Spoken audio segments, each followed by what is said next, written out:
અમદાવાદના વટવા પોલીસે ગાંજાનો જથ્થો ઝડપી પાડ્યો છે। હાઇબ્રિડ ગાંજાનો જથ્થો ઝડપવામાં આવ્યો છે। કાયદેસરની કાર્યવાહી પણ થશે। રૂપિયા 3.20 કરોડની કિંમતનો 12 કિલો હાઇબ્રિડ ગાંજો ઝડપાયો છે। તો મોટી માત્રામાં આ ગાંજાનો જથ્થો મળી આવ્યો છે।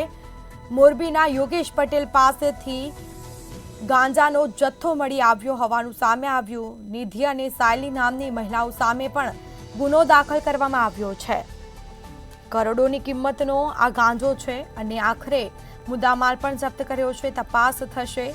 કેટલા સમયથી ગાંજાની હેરફેર થતી હતી તેને લઈને તપાસ થશે। ગાંજો ક્યાંથી મંગાવવામાં આવ્યો છે તેને લઈને પણ તપાસનો ધમધમાટ શરૂ કરવામાં આવ્યો છે।